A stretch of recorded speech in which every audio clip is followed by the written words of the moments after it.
school industry expands rapidly in Thailand. SISD stands out as one of the resident market leaders. And after our comprehensive analysis, we believe the company is an A+ opportunities. We initiate coverage on SISD with a buy recommendation based on a target price of 33.33 baht, implying an upside of 31%. Our investment thesis is based on three investment theses. One, SISD's strong competitive positions secure its positions and long-term growth. Two, the new campus is projected to be the new growth catalyst in the long run. And lastly, the gross profit margin is continuing expanding due to the cost efficiency and pricing power. But before we begin, let's first explore what does this company do and why it's unique. Established in 2001, SIB is Thailand's first international school to implement the Singapore curriculum, and the only international school listed on Stock Exchange of Thailand. With over 2 decades of operation, SIB currently operates 6 campuses across Thailand, which is newest campus in Nonthaburi and Rayong. SIB differentiates itself in the industry with a unique curriculum that integrates Singapore curriculum alongside the UK and IB curriculum. This unique approach students a strong academic foundation and diverse skill set. Additionally, SIB stands out by offering a trilingual education system which in English, Chinese, and Thai. And SIB revenue structure was mainly driven by education service and intuition that account for almost 100% of total revenue. The international school industry is in a growth phase, with China projecting 12% growth in my side. This is exceptionally driven by, first, rising in the high net worth individual, with UBS research forecast a 6% CAGR increase in Thailand's HNWI population from 2024 to 2028. Second, the increase in high-skilled foreign workers supported by government policies such as EEC initiative. The research showing that 40 to 60% of expats relocating with their families, boosting demand for international school. Third, despite Thailand declining in birth rate, demand for premium education is rising as parents prioritize quality over quantity. Additionally, our China check with top international schools in Thailand show that tuition fees have continued to rise in 2024. This strong pricing power reflects Thai parents' willingness to invest in premium education. Our first thesis is that SISB's strong competitive positions secures leadership and long-term growth. Throughout our analysis, we have come up with the conclusion that SISB is in the right time, secures itself in the right position, with the right plan to capitalize the growth in the industry. First, the right time. As mentioned, that the international school industry is in the growth phase, making it an ideal time for SISB to capitalize on this growth. Second, position in the right place. As the #1 international school based on student enrollment, SISB success is driven by these following factors. Moreover, with 100% university acceptance rates and the alumni accept to international school worldwide, boosting the demand for SISB. And lastly, with the right plan to capitalize industry growth. As of now, SISB have a plan to increase the capacity by over 2,000 students by 2026, making itself ready for capture the industry growth. In conclusion, we have projected growth in students from 4,600 in 2024 to 6,300 in 2028, in line with the management projections. The second thesis is the new 7th campus is projected to be growth catalyst in the long run. Supported by one, the 7th campus is designed to capture the broadened student base.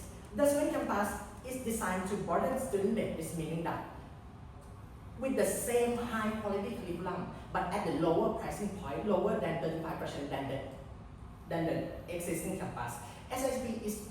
This campus is designed to capture the private school sectors, which accounted for 24%, positioning the growth potential for SISB. Second, Pathum Thani is an exceptional location for SISB campus. Despite the population of 1.2 million and over 580 of residential projects in the area have only 6 international schools in the area, presenting the lack of international schools in the area and growth opportunity for SISB in these areas. As a result, we have projected the number of students in this campus from the open day for 200 students each year from 2026 to 2028. The last thesis, SISB high operating leverage and pricing power, positioning SISB margin to increase. In the past, SISB profit margin has been increased and we expect to continue. The reason behind that is, first, SISB has high operating leverage, with fixed cost representing 50% of SISB expense.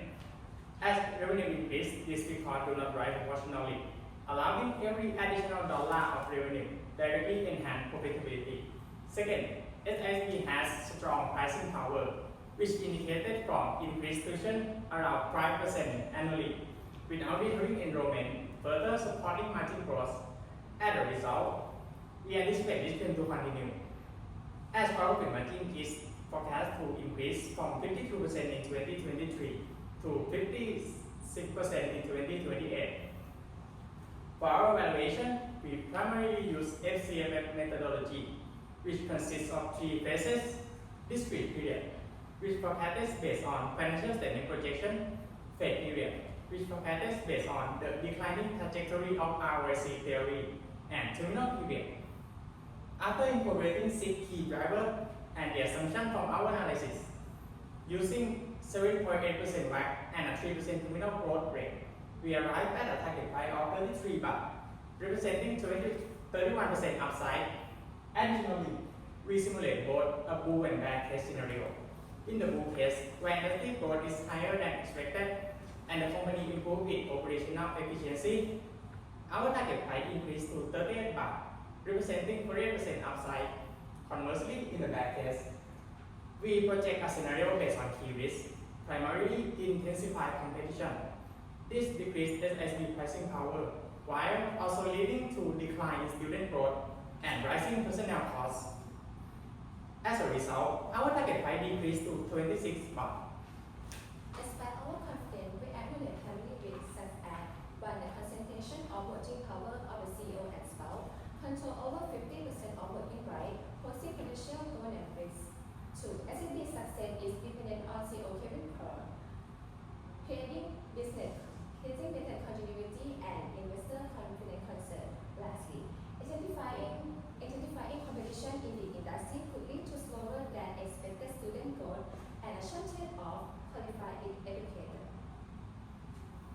From an ESG perspective, our team evaluated SISB using a 0 to 5 rating system to reflect its commitment to sustainability. For environment, SISB drives strong initiatives, including solar panel, efficient waste management, and a goal to cut greenhouse energy emission per student by 15% by 2028. Next, social. SISB ensures safe environment for both students and teachers, and they also contribute community to annual set-up program, offering educational opportunity to underprivileged children. And for governance, despite concentrated voting power with the CEO and spouse, SISB maintains strong governance with an external audit and a majority independent board. In summary, SISB earned an ESG score of 3.75 with a high rate on social. The result indicates that SISB does not materially lag behind peer in any educator, in any category, and no significant environment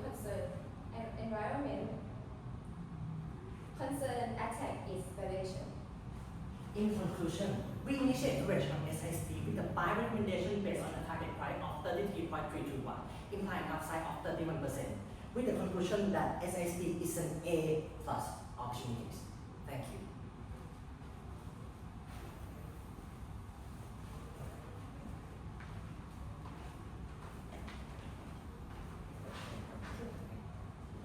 I will go first. One of your thesis is that FISB will grow with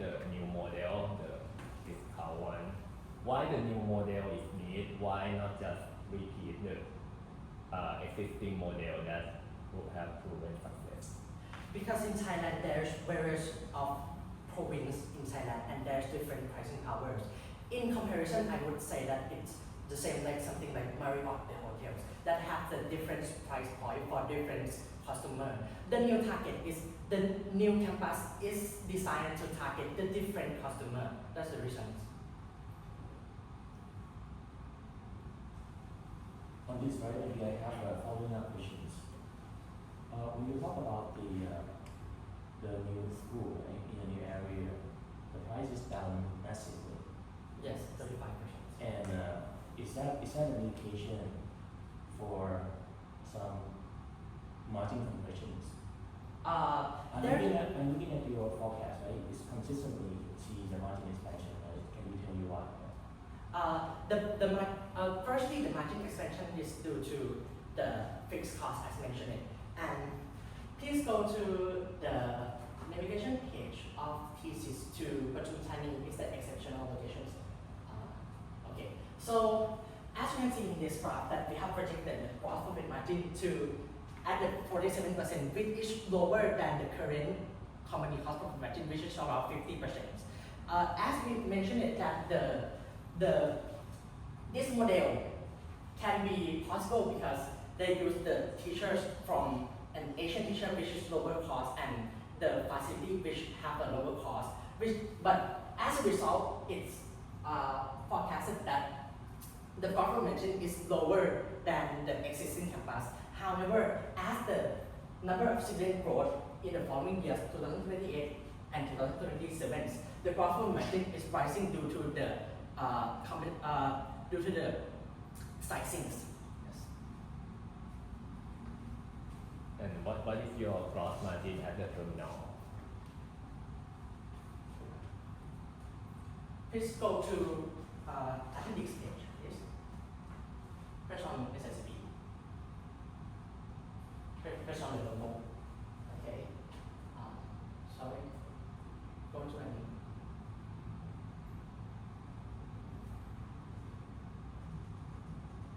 Okay, please click it on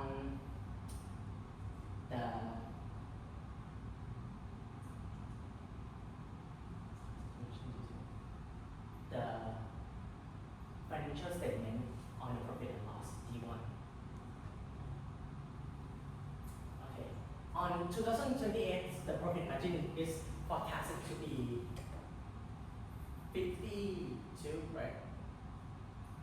It's forecasted to be 52. But after this period, we use another theory which is declared trajectory in RIC, which we didn't forecast the financial statement, but we rely on the assumption that the ROIC of the company in the long run, there's theories that ROIC in the long run will be decreased. So we decrease the ROIC from 36% in 2028 to 20% in 2038 and derive it for the free cash flow. If you do this, right, basically you just have already set the ROIC target, right? So you don't need to care about each element, right? You just work backwards. Is that what you're saying? Actually, we carry the element, which is the 20% that we arrive from. We run the simulation that in the competitive positioning that the company have loosened their competitive advantage from time to time. The ROIC of the company is go down to 20%.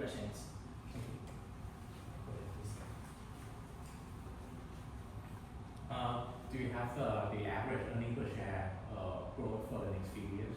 What is the EPS growth? The data is not available. And one more thing I noticed, right? When you're talking about the industry growth, you're basically saying it's growing 12%. Is that correct?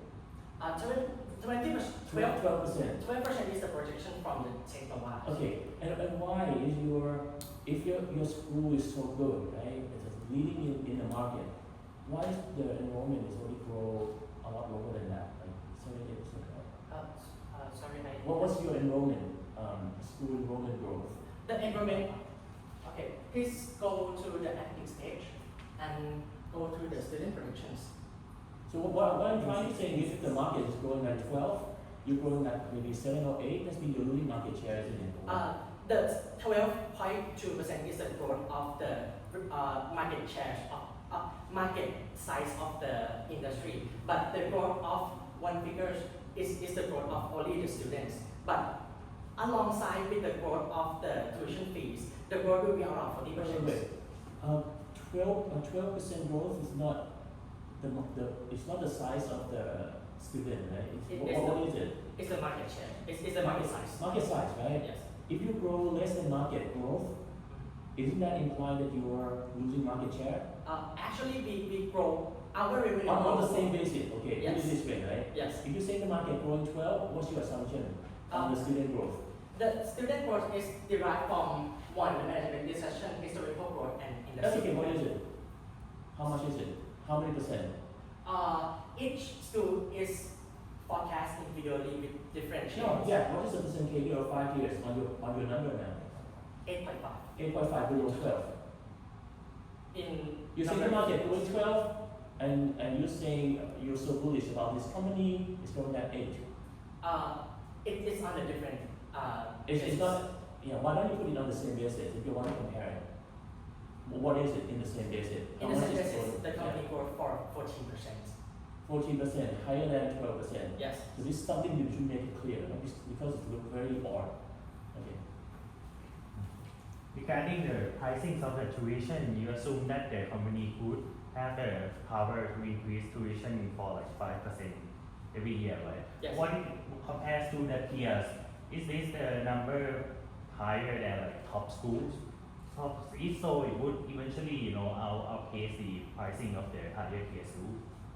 Okay, from our channel check, it's shown that the peers such as King College, such as Cognitas, and Charles Berry's have growth in the rate of 3.5%. So our growth rate of tuition fee is in the top rate So, compared to the industry. so that means eventually the tuition of CSB would eventually goes higher than the top high, international school. Would that be an issue? I mean, when eventually your price go higher than your better peers, doesn't that make you less competitive in terms of the ranking? As our channel checks is suggested in the range of 5 years, that we projected 5% of growth in tuition fees. Another company such as King College that growth only 3%, but King College have the base that is larger than us dramatically. I mean that 3,000 baht per year compared to 5,000 baht per year. It's mean that in the range of 5 years, the company, I think it's still be able to increase 5%. But after 5 years, as our assumption is ROIC will decrease, we assumption that the company might not have the ability to increase as much as 5%. And then what's the new number after 5% for 5 years? It's roughly estimated in the ROIC, but we estimate at the rate of 3%.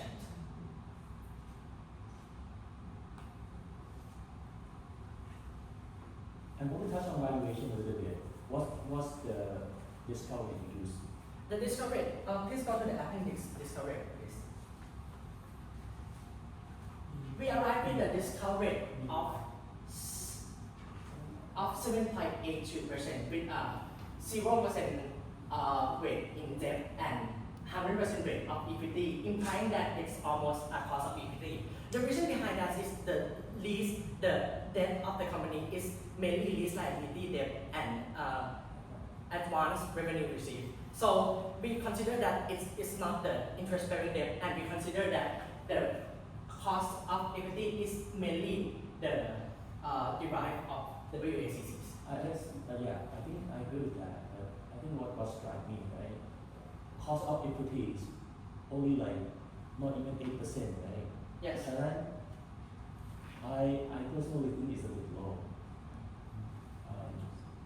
You have kind of like sensitivities, right, on valuation, the cost of equity. If you go to Bloomberg right now, I don't say you need to just use the Bloomberg number only. If you're looking at other countries as well, like Indonesia, Vietnam, neighboring country, right? I don't think any one of them are below 10,